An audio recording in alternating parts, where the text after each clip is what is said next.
Describe to me what you see yourself as and what you think other people see yourself as. I'm still defining myself as a journalist, although I don't know if you can be a journalist without a journal. uh, so I went to school for journalism.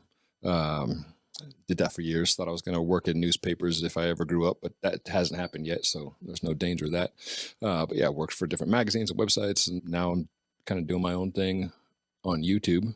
And so I've been described as an influencer, and that kind of makes me a little squeamish. Influencer. So I describe myself as a journalist. If that's true or not, still I don't know. I'm a cycling guy. I define myself as a bike rider, and I like telling stories. And I like talking to other people. This is the type of thing I love doing. Just having the excuse to go and ask people questions. That's something that I love about my job. Most of my time covering professional racing was road racing, and that game is largely in Europe. So that was part of the treat and kind of the part of the frustration of being based in the U.S. Is you got to get to Europe to cover in person the racing. So, the Grand Tours in France, Tour de France, Giro d'Italia, Vuelta a España. Those are, of course, incredible to cover. Some of my favorites were and still are like Belgian one-day races. Okay. Like Tour of Flanders, and then recently the World Championships were in Belgium, and that whole country is just bonkers for cycling. I can imagine.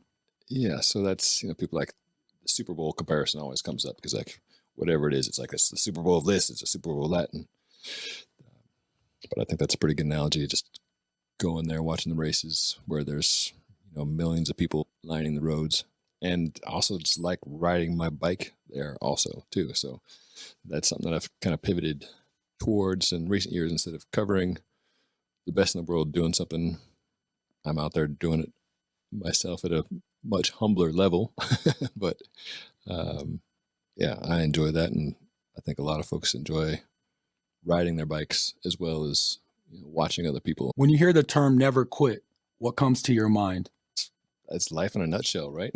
Like I think we all have different struggles at different times, and some of those are apparent to others that you're struggling. Some folks are good at keeping their struggles internally, but everybody's struggling with something, right? Correct. And I think part of what depression is getting stuck, and maybe not completely quitting, but just like getting to a point where you feel like you can't be progressing or moving forward. And